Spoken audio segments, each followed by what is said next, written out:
예, 일상생활의 심리학, 이제, 마지막 강의네요.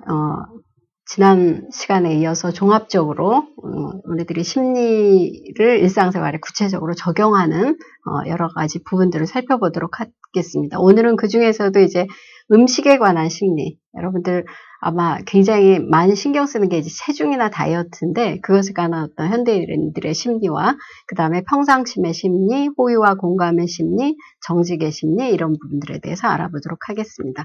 우선 이제 음식에 관한 부분들을 알아보면요, 그런 얘기가 있습니다. 아마 여러분들 다 이젠 아시는 얘기일 텐데, 당신이 먹는 것을 말해달라. 그러면 당신이 누구인지 말해주겠다. 이런 유명한 얘기가 있습니다. 당신이 먹는 것이 곧 당신 자신이다. 이런 얘기도 있죠. 이것은 그 사람이 먹는 것 자체가 그 사람의 성향이라든지 성격이라든지 이런, 그 다음에, 심지어 어떤 외적인 부분, 이런 외모, 이런 것까지도 전부 다 관련이 있다라는 뜻입니다. 그만큼 음식이 한 사람을 좌우하는 부분이 크다라고 얘기를 하는 거죠. 육체적으로나 신체적으로나 혹은 그 어떤 심리적으로나 정신적으로 이런 부분들이 전부 다 포함이 된다라는 겁니다. 가령 우리가 흔히 육식을 즐긴다. 누군가 굉장히 이렇게 고기라든지 이런 것들을 굉장히 즐긴다라고 얘기를 하면은 굉장히 성격이 적극적이고 에너지가 넘치고 그러다 보니까 다소 공격적이기도 하고 이렇게 생각을 합니다. 반면에 또 채식을 즐긴다 이런 경우에 보면은 보통 굉장히 차분하다라든지 아니면은 또 좀 맑다라고 얘기할까요? 그런 온순하다라든지 또 이런 성향의 어떤 기질이 있는 이런 경우도 있습니다. 그렇기 때문에 본인이 원래 육식을 굉장히 즐기던 사람인데 나중에 이제 음식을 바꾸면서 채식으로 음식을 바꾸면서 또 그런 성격도 바뀌는 이런 경우도 있죠. 음식이라는 게 이렇게 심신양면에 굉장히 큰 영향을 미치는 거라고 할 수가 있습니다. 그런데 사실 이런 음식에 대해서 현대인들이 가지고 있는 강박관념이나 그 다음에 잘못된 고정관념 이런 부분들이 너무나 사실은 크다는 게 요즘 이제 심리학 실험들에서 굉장히 많이 드러나는 일입니다. 그 중에 하나가 이제 햄버거를 미워하는 이유라는 제목의 어떤 이 햄버거에 관한 얘기인데요. 흔히 패스트푸드는 무조건 나쁜 걸로 되어 있습니다. 사실 건강에 좋지 않는 건 사실입니다. 영화 중에서 미국의 한 영화 감독이 실제로 패스트푸드 햄버거만 슈퍼사이즈 이런 햄버거만 한 달을 먹고 다른 건 일체 안 먹고 한 달을 먹었더니 나중에 거의 그 사람이 직접 먹고 실험을 하고 그러면서 그 과정을 영화로 계속 찍어서 개봉한 영화가 있습니다.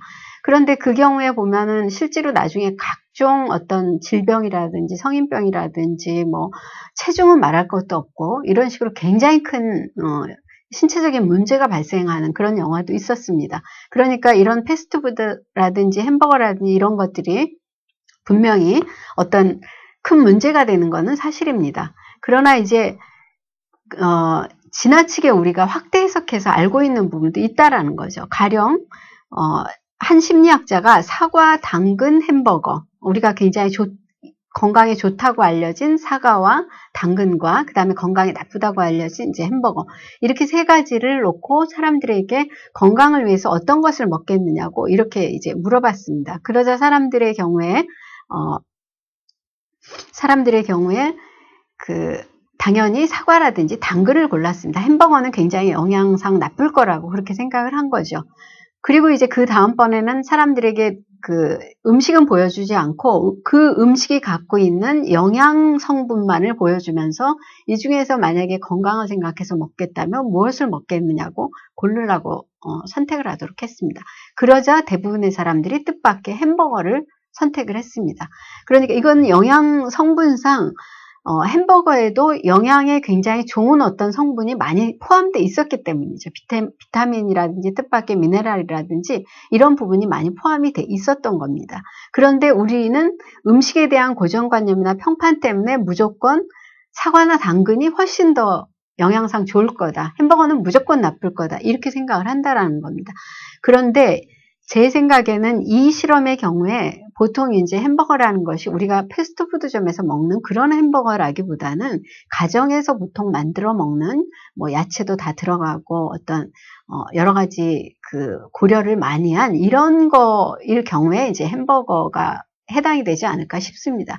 무조건 햄버거가 뜻밖의 영양 성분이 괜찮다고 해서 그러면 앞으로 패스트푸드 마음 놓고 먹어도 되겠네, 패스트푸드만 먹어도 되겠네, 이렇게 생각을 할 경우에는 여기도 약간 오류가 있을 수가 있습니다. 왜냐하면 우리가 지금 먹는 패스트푸드점에서 먹는 햄버거라는 것은 영양상으로 충분히 어떤 고려되지 않은 부분이 많을 수 있고, 그렇기 때문에 오히려 우리가 음식에 대해서, 패스트푸드 음식에 대해서 끊임없이 감시를 하고, 그 다음에 제재를 하고, 그 다음에 또 어떤 그 항의를 하고, 이런 부분들이 있어야 되는 거고, 그것이 반영이 돼서 영양상으로 더 나아져야 된다라는 겁니다. 그런 점은 있는데, 어쨌든 그 반면에 또 음식에 대한 고정관념이나 지나친 평판으로 음식을 무조건 건강에 좋다고 해서 무조건 다 먹고, 건강에 나쁘다고 해서 무조건 일단 멀리하는 뭐 이런 방식이 사실 심리적으로 보면 건강에 그렇게 큰 도움이 되지 않는다라는 겁니다. 이 부분에 관해서 이제 또 하나 어떤 실험이 있는데요. 이것은 물론 미국인 들에 해당되는 심리 실험이긴 합니다. 옥수수하고 자주게자리 싹이라는 어떤 아마 식물이 있는 모양이에요. 그 식물하고 시금치, 복숭아, 바나나, 밀크 초콜릿, 이 중에서 어느 한 개로 1년을 버텨야 된다라고 하면은 어떤 것을 선택을 하겠느냐, 이렇게 얘기를 했을 때 많은 사람들이 이 중에서 이제 그러면은 영양도 고려하고 여러 가지를 고려해서 바나나가 좋겠다, 바나나, 시금치 이런 순으로 선택을 했다고 합니다. 우리가 흔히 알고 있는 음식에 대한 그 어떤 평가랑 비슷한 거죠. 그런데 이 심리학자와 영양학자들이 그 조사한 바에 의하면 오히려 이런 경우에 가장 적절한 선택은 밀크 초콜릿이라고 합니다.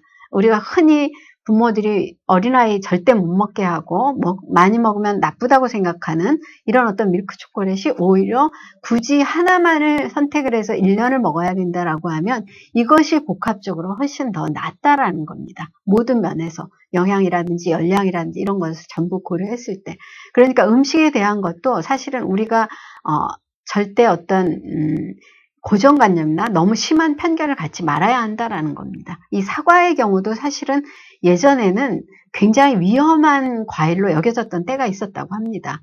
사과는 절대 먹어서는 안 되는 뭔가 독성이 굉장히 강한 과일로 이렇게 한때는 알려졌던 때도 있었다고 합니다. 그런데 이제 여기에 비타민 성분이 많다라는 거 뭐 이런 게 밝혀지면서 요즘은 사과가 마치 만병통치약인 것처럼 이거를 매일 하나씩 먹으면 의사가 굶어 죽는다, 의사한테 갈 일이 없기 때문에 병원이 문을 닫게 된다, 뭐 이런 얘기를 할 정도로 강력하게 주장이 되는데, 그래서 원푸드 다이어트라 그래서 사과 하나만 먹는다라든지 이런 식으로 다이어트가 권장이 되기도 하고 하기도 하는데, 이것이 모두 다 굉장히 위험하다라는 겁니다.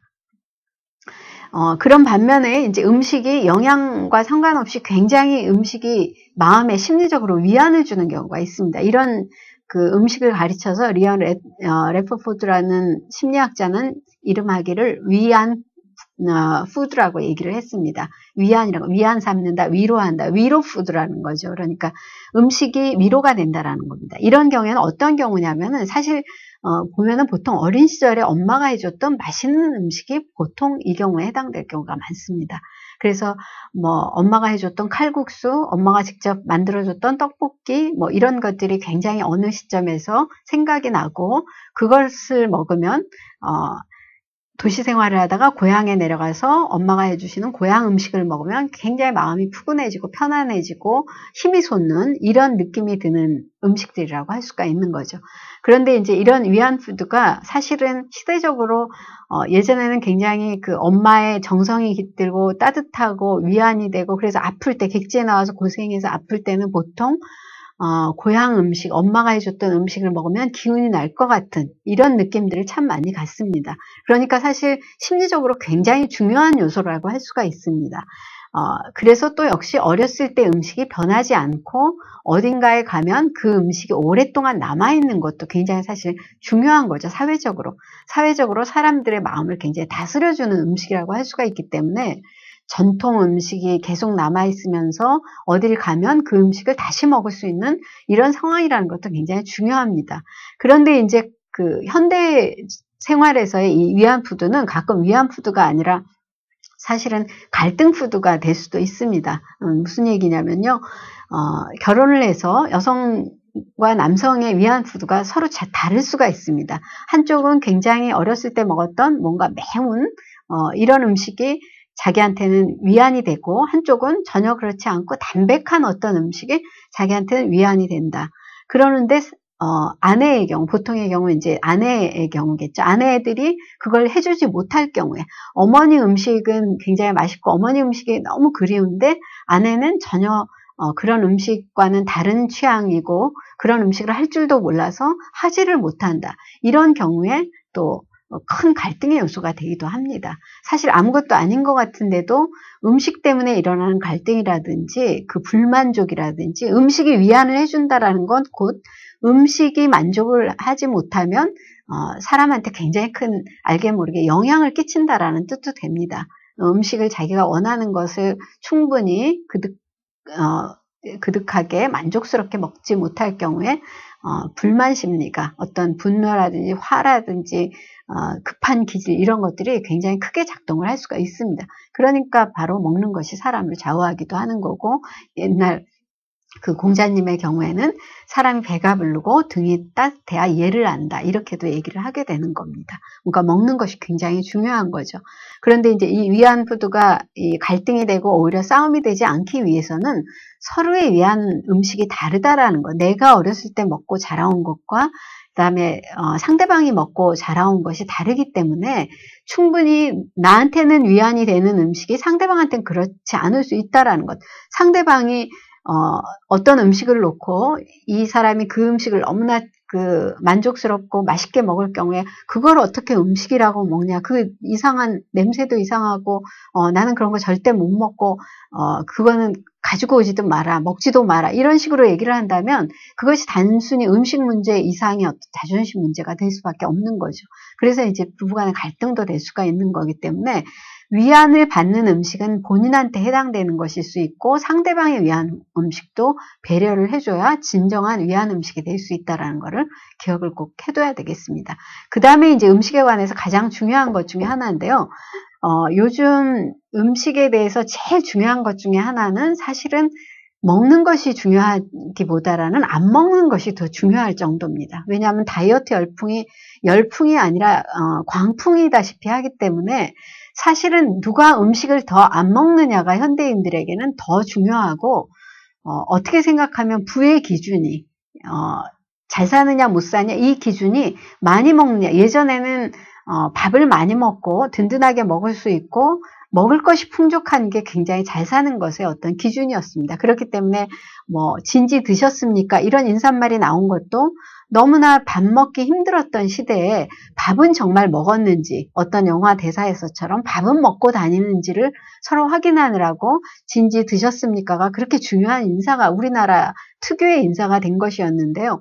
이제는 전혀 그렇지 않습니다. 오히려 거꾸로 얼마나 다이어트를 잘하고 있는지, 얼마나 작은 소식을 하고 있는지, 아주 잘 요리된 맛있는 조금의 음식으로 간단히 먹고, 그리고 거기서 충분히 열량을 얻는 그런 어떤 좋은 식품, 유기농, 이런 거를 먹는지가 이제는 관건이기 때문에 사실은 진지 드셨습니까가 인사가 아니라 진지 안 드셨습니까가 인사가 돼도 괜찮을 만한 이런 시대라고 할 수가 있습니다.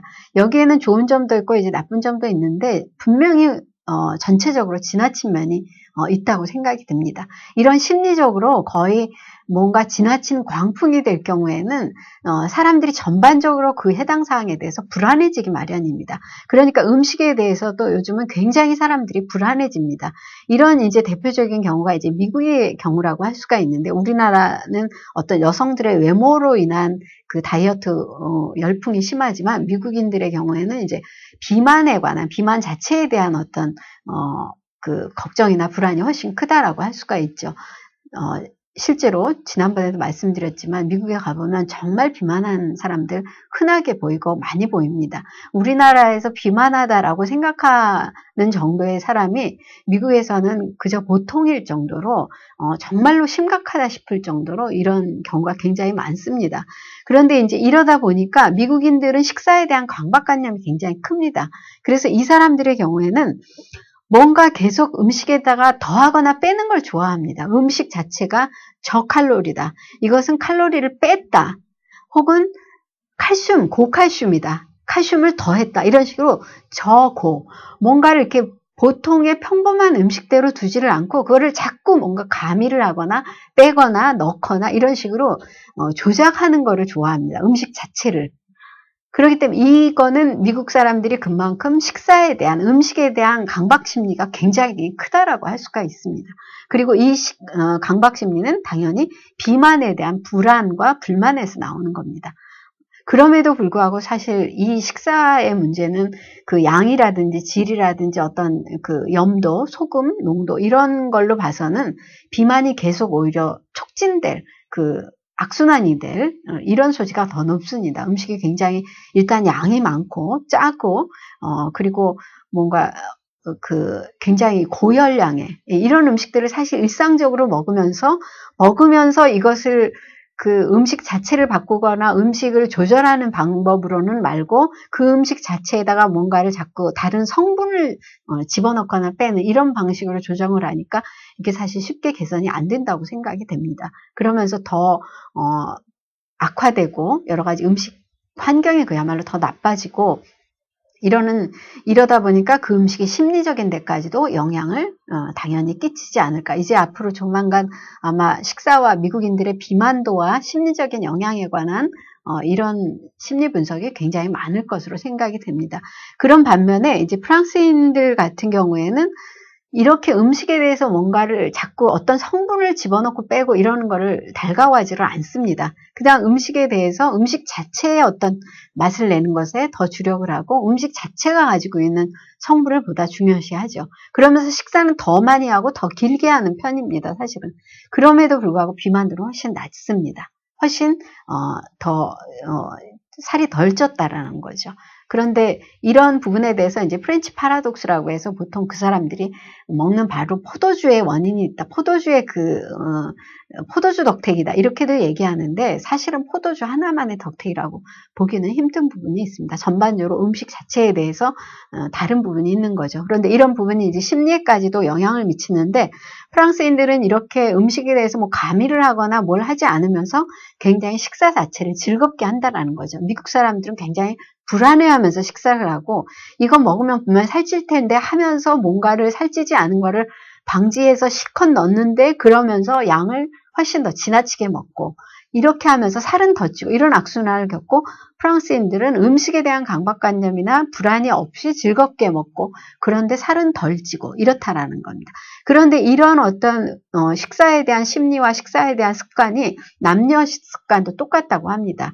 가령 미국인들의 경우는 여성들의 경우가 보통 미국식 식사를 많이 해서 음식 성향도 그렇지만 그 먹는 어떤 습관도 심리적인 습관도 먹으면서 계속 불안해하는 거죠. 이걸 먹으면 살이 덜 찔 텐데 이거 먹으면 안 되는데 그러면 난 다이어트 식품을 먹어야 되는데 이 식품에다가 뭔가를 덧붙여서 먹으면 이거는 소화가 어떻게 돼갖고 어떻게 작용이 돼서 살이 안 찌게 해준다더라. 이런 음식을 자꾸 첨가한다라든지 가 외에 어떤 음료수를 마신다라든지 무슨 살 빼주는 뭔가를 먹는다라든지 이런 식의 것을 미국식 식사를 합니다. 그러면서 끊임없이 음식에 대해서 불안해하는 거죠. 그런데 오히려 체중 조절은 더 안 되거나 아니면 건강이 심각해지는 이런 결과가 낳는다라는 겁니다. 그러니까 음식은 오히려 즐겁게 적당히 먹고 그러는 것이 심리적인 안정감 때문에 오히려 체중이 더 그 조절이 잘 된다라는 거 이거를 우리가 기억을 해야 되는 거죠. 그런데 이렇게 어떤 미국식 불안한 식사 음식에 대한 심리적인 불안을 갖는 것 자체가 그러면서 다이어트를 하게 되는 게 사실 여성들의 책임이라든지 어느 한 사람의 책임이기에는 지금 사회적으로 전반적으로 불고 있는 어떤 다이어트 체중, 외모 이런 것에 대한 부분이 분명히 지나친 부분이 있어서 이거를 전반적으로 뭔가 개선하려는 이런 노력도 병행해야 되지 않을까 이런 생각이 듭니다. 그래서 다이어트에 대한 어떤 지나친 집착이라든지 무슨 그런 것들이 심리적인 불안과 그것이 오히려 체중의 문제라든지 여러 가지 외모의 문제를 더 심각하게 불러일으킬 수 있다라는 거 여러분들 이거 명심하셔서 식사는 가능한 한 즐겁게 하면서 그 즐거움 속에서 알맞은 어떤 체중을 찾는 거, 그것이 내가 심리적으로나 육체적으로 굉장히 큰 에너지가 된다라는 것을 우리가 현대인들은 다 기억을 해야 될 것 같습니다. 그 다음에 이제 우리 일상생활에 활용할 수 있는 중요한 심리 효과 중에 하나가 이제 평상심의 심리 효과라고 할 수가 있습니다. 이 평상심이라는 거는 그야말로 그냥 평소의 마음으로 하는 것, 평소처럼 하는 것, 이것을 예를 들 수가 있습니다. 예전에 그 동계올림픽 때 뜻밖의 선수, 모태범 선수라고 뜻밖의 선수가 금메달을 따서 굉장히 전 국민을 열광시킨 적이 있습니다. 그런데 그 선수가 사실 그 대회에 참석하기 전에는 아무도 그 선수를 주목하지 않았습니다. 왜냐하면 메달권에 들 거라고 미리 예상했던 그런 선수가 아니었기 때문에 그야말로 인터뷰에서도 사전 인터뷰에서는 제외됐었고 뭔가 이렇게 늘 들러리격으로 서 있다시피 하고 그렇기 때문에 아무도 집중을 하거나 이러질 않았습니다. 그런데 이제 나중에 그 금메달 따고 나서 이 선수가 얘기하기를 아무도 주목을 해주지 않았기 때문에 오히려 평소처럼 할 수가 있었다. 그래서 오히려 당황하지 않고 긴장하지 않고 기량을 충분히 발휘할 수 있었다. 이렇게 얘기를 합니다. 그러니까 평소처럼 하는 것이 굉장히 큰 도움이 됐다라는 겁니다. 마찬가지로 그때 오히려 주목을 많이 받았던 이상화 선수도 똑같이 금메달을 땄는데 이 선수의 경우는 처음 하기 전에는 굉장히 부담감이 더 컸을 겁니다. 주목을 받았었기 때문에.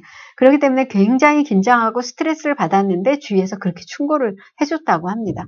잘하고 있었으니까 평소처럼 해라. 그냥 이런 충고를 했다고 합니다. 그런데 그 충고가 계속 본인이 시합을 하면서 기억을 해서 그것이 굉장히 아주 효과적이었다고 역시 또 그렇게 얘기를 한 적이 있습니다. 그러니까 평소처럼 한다라는 거는 특별함에 대한 부담이 오히려 평소보다 긴장을 하면 사람들이 항상 그 긴장도 때문에 본인이 가지고 있는 역량을 충분히 발휘 못할 경우가 많습니다. 이렇기 때문에 평상시처럼 하라는 것, 이것이 굉장히 우리 일상생활에 중요하다라는 거죠.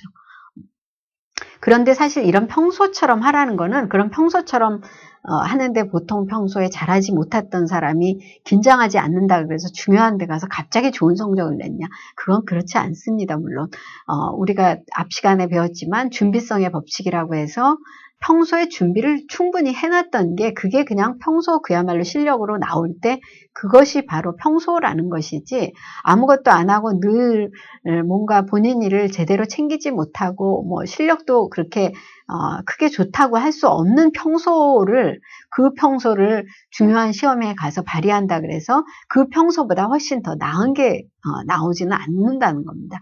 그러나 그런 사람의 경우조차도 본인이 평소 그 정도인 것도 시험에 가선 긴장을 해서 그거보다 훨씬 더 못할 수도 있는데 뭐 50점 맞던 것도 뭐 20점 이렇게 맞을 수도 있는 건데 긴장을 안 하고 평소처럼 하면 어쨌든 평소 50점 낮은 그렇게 좋은 점수가 아니더라도 그 점수라도 충분히 유지해낼 수 있다는 거죠. 그렇기 때문에 평상심을 갖는다라는 것은 굉장히 중요하다고 할 수가 있습니다. 이 평상심은 사실 욕심하고도 굉장히 많은 관련이 있는데요. 우리가 어떤 일에 대해서 의욕을 갖고 뭔가 굉장히 에너제틱하게 자기의 어떤 충분한 기량을 발휘하겠다고 결심을 하고 각오를 하고 이렇게 해서 발휘를 하는 것도 중요하지만 그러나 그 마음을 어느 만큼 다스려서 내가 이만큼만 하고 내가 그 동메달 정도만 따도 나로서는 충분하다. 이런 자세로 임해서 평소처럼 긴장하지 않고 당황하지 않고 이렇게 하면은 충분히 본인이 가지고 있는 기량을 훨씬 더 그 이상으로 효과적으로 발휘할 수가 있다라는 거죠. 그러니까 욕심을 내지 않으면서 평소의 마음으로 그런데 다만 평소에 그 평소의 마음이 발휘될 수 있을 만큼의 충분한 어떤 나름대로의 실력이라든지 이런 걸 쌓아두는 게 중요하다라는 거. 거꾸로 얘기하면 긴장을 지나치게 하지 않는 게 참 중요하다라는 것을 우리가 또 일상생활에 활용을 할 수가 있습니다. 그 다음에 이제 우리가 일상생활에 활용할 수 있는 심리로요. 호의의 심리학이 있습니다. 호의, 누구에게인가 호감을 느끼고 좋은 감정을 갖게 되고 이제 그 반대편으로 심리학에서 얘기하는 거예요. 혐오의 보복성이라는 게 또 있습니다. 혐오, 누군가를 싫어하고 꺼려하고 두려워하고 뭐 이런 건데 그것의 보복성, 호의의 상호성 이런 이제 심리학이 있습니다. 이것은 호의라는 게 상호적이라는 거죠. 여러분들 이거는 뭐 심리학에서 늘 나오는 것 중에 사실 한 80, 90%가 당연한 얘기들을 실험으로 입증한 것들이 많은데요. 호의라는 것은 저 사람이 나를 좋아해주면 내가 그 사람이 싫었다가도 그 사람이 나한테 잘해주면은 그렇게 싫지까지는 않아지는 뭔가 이런 어떤 좋은 효과들이 있습니다. 이것을 이제 심리학자가 그 실험은 이런 방식으로 했습니다. 사람을 두 그룹으로 나누고 한 그룹에게 어떤 똑같은 사람을 평가를 하게 한 겁니다. A그룹, B그룹 두 그룹 다 어떤 사람을 평가를 하게 하는데 A그룹한테는 사전에 그 사람이 당신들을 별로 좋지 않게 얘기했대라는 암시를 줍니다. 뭔가 그 나쁜 얘기를 전해주는 거죠. 그리고 다른 한쪽에는 그 사람이 당신들에 대해서 굉장히 좋게 생각을 하고 좋게 얘기를 해줬다. 이렇게 또 얘기를 전합니다. 그러고 나서 이제 그 사람에 대한 평가를 하도록 했습니다. 그러자 드러난 것이 자기에 대해서 좋은 평가를 했다고 얘기를 들은 쪽 사람들은 상대방도 역시 좋게 평가를 했습니다.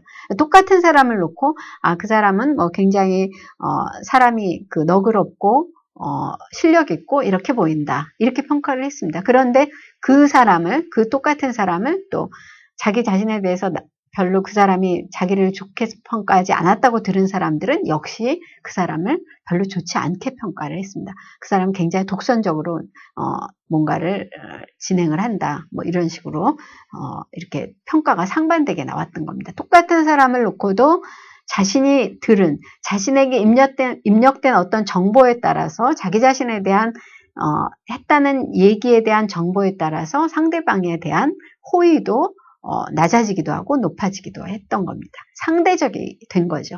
내가 생각하는 거, 상대방이 나에 대해서 생각하는 게 서로 영향을 준다라는 겁니다. 그렇기 때문에 누군가에 대해서 좋은 얘기를 하는 편이 낫겠죠. 좋은 얘기를 하는 것이 그 사람 귀에 들어가면 그것이 결국 나한테도 좋은 영향을 주는 것이고, 물론 꼭 그것만을 바라기에는 우리가 감정적으로 일상생활을 하다 보면 너무나 심리적으로 그 기분이 나쁠 때도 많고, 내가 괜히 뭔가 아무 상관이 없는데도 그냥 무조건 또 싫은 사람도 있습니다. 사람 중에 사실 30% 정도는 이유 없이 싫은 사람이 포함된다고 합니다. 내가 만나는 사람 전체 중에 30% 혹은 그 이상 그냥 이유도 없이, 그것에 대해서는 누구도 뭐 근거를 알 수가 없는데 그냥 무조건 싫은 겁니다. 아주 깊이 파헤쳐 들어가 보면 심리적으로 어떤 원인이 있을 수 있겠지만, 그렇게 무조건 싫은 사람도 있는데 그런 사람들까지도 포함해서 전부 다 우리가 어떤 상대방한테 주고 받고 이런 그 불쾌감이나 이런 것까지도 호감으로 바꾸고 호의로 바꿀 수 있는 것이 내가 먼저 상대방에 대해서 어떤 호의적인 태도를 보일 때, 그 다음에 내가 상대방에 대해서 좋게 생각을 하고 또 좋게 얘기를 할 때 이것이 나한테 돌아온다라는 거죠. 좋은 것이 부메랑이 되어서 좋게 돌아오는 것이지, 내가 나쁘게 얘기한 것은 나한테도 반드시 또 나쁘게 돌아온다라는 겁니다. 그것이 바로 혐오의 보복성입니다.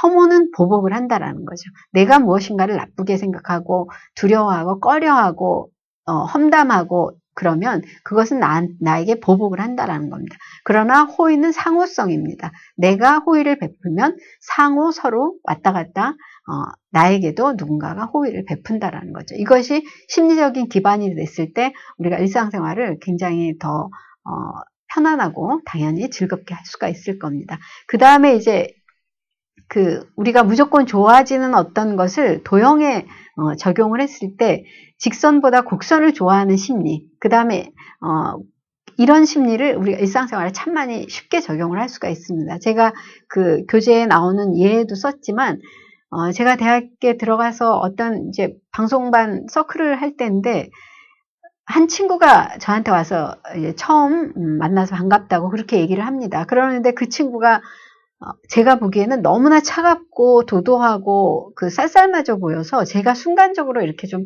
멈칫할 정도로 너무나 인상이 그렇게 보여서 그렇게 상대방한테 표시를 내면 안 되지만, 그러나 저는 이제 속으로만 냈다고 했는데 아마 상대방도 그걸 느꼈을 뿐더러 그런 얘기를 굉장히 많이 들었던 것 같습니다. 굉장히 많이 들어서 나중에 이제 친해져서 편안히 얘기를 할 때 그 얘기를 했는데 상대방도 그런 얘기를 너무 많이 들었다고 합니다. 그래서 그때 얘기가 나왔을 때 같이 있던 친구들이 권했습니다. 아무래도 원래 이렇게 생긴 거라든지 외적인 것도 그렇게 좀 차갑고 쌀쌀맞고 도도해 보이고 이렇게 보이는데, 그것이 물론 뭐 장점으로 다른 사람들한테 매력으로 보일 수도 있겠지만, 그러나 괜한 거부감이나 이런 것도 보일 수 있으니까, 똑같은 얘기를 해도 그 사람이 한 것은 뭔가 누군가를 굉장히 무시하는 얘기로 이렇게 또 느껴질 수 있으니까 안경을 한번 바꿔봐라, 이렇게 얘기를 해서 안경이 굉장히 그때 날카로운 어떤 안경이었는데 둥근 종류의 안경으로 바뀌어서 인상이 굉장히 바뀌었던 그런 경우가 있습니다. 이런 경우를 이제 활용해서 요즘 뭐 인상학, 뭐 여러 가지 어떤 의류 코디, 옷을 어떻게 입는 게 더 그 사람한테 맞아 보이라든지, 이런 여러 가지로 활용되는 것이 바로 이런 도형의 심리학, 혹은 그 직선보다 곡선을 더 선호하는 사람들의 심리를 활용한 것이라고 할 수가 있습니다. 그 다음에 이제 심리학에서 그 좋은 것이, 우리한테 좋다고 알려진 것이 역시 좋다라는 것, 이런 것이 좋은 형태의 원리라는 실험을 통해서도 또 역시 입증된 바가 있습니다. 그것으로 이제 유명한 게, 여러분들 그림에 보면 이 루빈의 술잔이라는 것이 있는데, 이런 식의 것들은 굉장히 많이 우리 일상생활에서 사실 응용되는 겁니다. 여러분들 한때 그 굉장히 인기였던 매직아이라는 것도 결국 이 원리를 응용한 것인데요. 이 그림에서 여러분들이 보시기에는 어떤 것이 먼저 보입니까? 이렇게 보기에는 어떤 두 사람이 이렇게 마주하고 있는 것처럼도 보입니다. 이 검은 면만을 봤을 때는 두 사람이 이렇게 마주하고 있는 것으로도 보여서, 이 경우 이런 그림이 뭐 두 연인이 이렇게 가까이 서로를 마주보고 있는 이런 것 그림으로도 많이 쓰이고 활용이 됩니다. 그러나 한편으로 이렇게 보면 흰 부분만을 봤을 때는 이것은 또 명백히 어떤 술잔, 이렇게 또 보일 수도 있는 겁니다. 이렇게 보이는 것은 우리가 생각하면서 봐내는 형태가 다르기 때문에 이렇게 두 가지로도 보이고, 이것은 물론 흑백의 어떤 색채, 색채 대조 때문일 수도 있지만, 이런 색채 대조 외에도 우리가 어떤 형태를 우리 스스로 쉽게 먼저 보는 것에 대해서 더 친근감을 빨리 느낀다라는 겁니다. 그 대표적인 또 하나의 예로 베르트하이머의 눈밭 사진이 있습니다. 흔히 예수님 사진이라고 알려진 사진이죠. 여러분들 이렇게 흑백으로 된 것 중에서 눈밭을 찍은, 뭔가 이렇게 그냥 곡선의 어떤 선과 희고 검은 곡선 형체들로 된 것인데, 멀리서 이렇게 보면은 거기에 바로 우리가 흔히 이제 예수님이라고 사진으로 이렇게 생각되어지는 그런 어떤 얼굴이 이렇게 드러나는 그런 사진이 있습니다. 굉장히 유명한 사진이라 뭐 전 세계적으로 너무나 잘 알려진 그런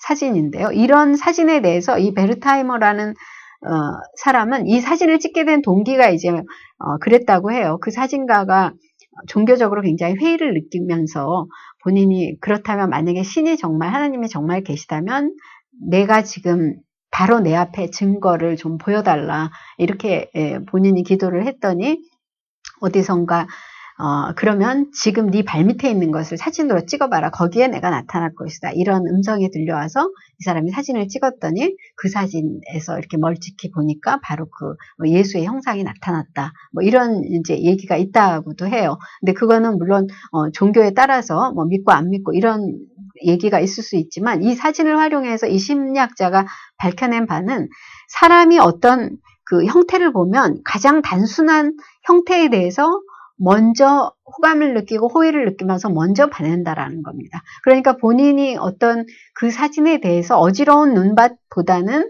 형체를 알 수 없는 어떤 것보다는 종교심을 갖고 혹은 종교에 대한 관심을 갖고 본 사람은 그렇게 보인다라는 거죠. 이것은 곧 우리가 이 심리를 일상생활에 응용을 하면 내가 보는 만큼 세상이 그럴 수 있다라는 겁니다. 내가 세상을 밝게 어떤 면으로 흰 부분을 보면서, 흰 부분으로 보면은 밝은 좋은 어떤 것들, 그 다음에 또 본인이 뭐 보는 데에 따라서 연인 관계인 이런 세상이 굉장히 감미롭고 달콤하고 이렇게 보일 수도 있고, 이런 식으로 본인이 선택하는, 생각하는 본인 안에 내재된 심리적인 요인이 밖으로 나와서 어떤 형태를 취하게 된다라는 거죠. 본인이 생각하는 대로 보인다라는 겁니다. 그렇기 때문에 자신의 심리가 바깥 세계를 어떻게 생각하면 좌우한다라고도 할 수가 있죠. 바깥 세계에 따라서 내 심리가 슬퍼지고 기뻐지고 이렇게 좌우될 수도 있지만 사실은 본인 안에 내재되어 있는 어떤 세상의 형태를 보아내려는 이런 마음에 갖춰진 부분에 따라서 바깥 형태도 다르게 보인다라는 겁니다. 이런 게 바로 심리적으로 좋은 형태의 원리라고 할 수가 있습니다. 그 다음에 이제 우리가 심리에 있어서 굉장히 중요한 것 중에 하나가 공감 능력이라고 할 수가 있습니다. 사실 어떤 심리학자는 이것이 인간에게 있어서 가장 중요하다라고 얘기합니다. 다른 어떤 것보다도 중요하다라고 얘기합니다. 공감 능력은 다른 사람에 대해서 공감을 한다라는 거. 이 공감을 한다라는 게 무조건 그래 맞아 뭐 이렇게 그 사람 의견에 100% 수긍한다, 인정한다, 따른다, 지지한다 이런 의미도 있지만 그런 의미 외에도 우리가 어떤 나라에서 굉장히 불행한 일이 벌어졌을 때 뭐 지진이 나고 그다음 기아에 시달리느라고 정말 먹을 것을 못 먹어서 너무 힘든 모습이 화면에 비친다. 이럴 경우 우리가 즉각적으로 너무 불쌍하고 안 됐고 뭔가 도와주고 싶고 실제로 도와주는 거는 또 다른 어떤 그런 열의를 갖게 되는 건 또 다른 문제더라도 그러더라도 그 즉시 뭔가 얼마나 힘이 들까. 왜냐하면 같은 인간이니까 그 배가 고픈 상태가 어떻다는 거를 우리가 가난해서 자기 자신이 배를 굶어보지 않았더라도 충분히 짐작을 할 수가 있는 거죠. 한 끼 정도를 굶어봤을 때의 느낌으로 충분히 알고 있기 때문에 즉시 감정이입을 하고 즉시 공감을 할 수가 있다라는 겁니다. 그래서 정말 불쌍하게 여기고 안 됐게 여기고 딱하게 여기고 그 다음에 또 뭐 주위에서 일어난 어떤 사건이나 사고에 대해서 정말 안타까워하게 되고 이런 어떤 능력이 사람 안에 갇혀 있어야 된다는 겁니다. 그러니까 우리가 흔히 그 사이코패스 범죄자들 심리적으로 이상이 있는 사람들의 경우 바로 이 능력이 결여되어 있는 경우가 참 많다고 합니다. 이 능력을 다루는 뇌의 어떤 부분이 굉장히 그 기능이 저하되어 있거나 아니면 기능 자체가 완전히 없거나 이래서 선하게 어떤 판단을 못하거나 타인에 대해서 타인의 아픔이 나한테 얼마나 큰 그게 얼마나 큰 아픔일지를 본인이 실감을 못한다라는 거죠. 실감을 못하기 때문에 얼마든지 어떤 잔인한 일을 해도 그것이 잔인하다라는 생각이 안 드는 겁니다.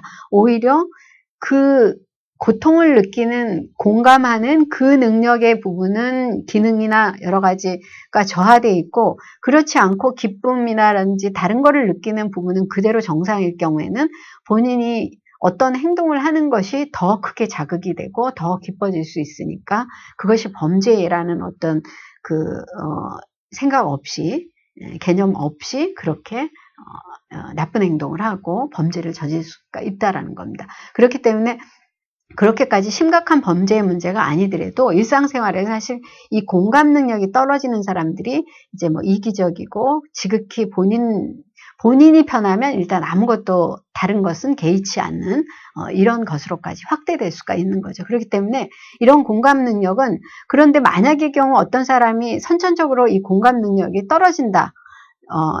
갖고 태어나지를 못했다. 본인은 그럴 마음이 없는데도 그렇지 않다. 이런 경우에는 사회적인 훈련을 해서 기르는 수밖에 없는 겁니다. 본인이 생각하기에 나는 너무 사람들에 대한 공감이라든지 동의의 마음, 그 사람을 안타까워하는 마음, 이런 마음이 너무 없다라고 생각이 들면 그것이 일단 심각한 문제라는 것을 인식을 하고 심리라는 거는 심각한 뭐가 문제인지 이것이 문제인지 아닌지를 인식하는 것도 굉장히 중요합니다. 그러니까 그것이 심각한 문제라는 것을 인식을 하고 그 다음에 그것을 어떤 방식으로 기를 건지 어떤 방식으로 내 안에 혹시 잠재되어 있다면 그것을 이끌어낼 것인지 이런 부분들을 훈련하는 것이 중요하다라고 할 수가 있습니다. 그 다음에 이제 이런 어떤 공감에 관련된 것 중에 하나인데요. 사실 심리에 있어서는 이렇게 해야 될지 저렇게 해야 될지 이것이 옳은지 저것이 옳은지가 조금 막연하고 애매한 부분들도 사실 참 많습니다. 이 나쁜 소식 전달자는 되고 싶지 않다. 엽서 분실 기법 실험이라는 것도 약간 그런 것에 해당될 수가 있을 텐데요. 이제 심리학자가 실험을 했습니다. 좋은 소식을 담은 엽서와 아주 나쁜 소식을 담은 엽서를 각각 이제 어떤 뭐 주차장이라든지 이런 데다가 잃어버린 듯이 하고 그리고 놨습니다.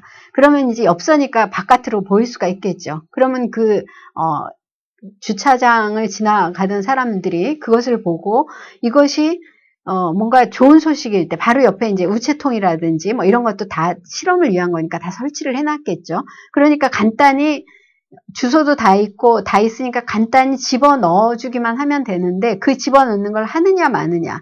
물론 이 실험을 실제로 사무실 아는 사람 사이에서 한 실험도 있기는 한데요. 이런 식으로 이제 실험을 했습니다. 그럴 경우에 엽서라는 것은 사람이 이렇게 공개되어 있는 편지니까 뭐 낯선 사람이라도 읽어볼 수가 있겠죠. 읽어보는데 그 안에 든 소식이 뭐 당신 해고한다 이런 뭐 나쁜 소식 뭐 여러 가지 뭐 그런 소식일 수도 있고 아니면 당신 승진을 알리는 이런 소식일 수도 있습니다. 이럴 경우에 사람들이 어떤 거를 무심코라도 우체통에 더 많이 돌려주는지 누군가 이 엽서가 주인을 찾아가기를 바라는지를 이제 나중에 검토를 해봤더니 좋은 소식을 담은 엽서는 60%가 돌아왔다고 합니다. 절반 이상의 사람들이 읽어보고 좋은 소식이면 아 이건 그 사람한테 꼭 전달이 돼야 되겠다라고 넣어준 겁니다. 우체통에. 그런데 나쁜 소식은 20%만이 돌아왔다고 합니다. 이렇게 나쁜 소식을 굳이 이 사람이 알 거 있을까라는 심리도 있을 거고 이 소식을 내가 누군가에게 나쁜 소식을 전해주는 역할을 결국 그 사람은 상대방은 모르더라도 그런 역할을 하게 되는 건데 그 역할을 내가 꼭 해야 되나? 이런 생각 때문에 그냥 버린다라든지 이렇게 해서 좋은 소식을 담은 엽서가 돌아온 그 비율이 3배가 더 넘었던 겁니다. 그러니까 사람들이 누군가에게 좋은 소식을 알리는 건 좋아하지만 나쁜 소식을 전하는 전달자가 되는 것은 싫어한다라는 뜻이죠.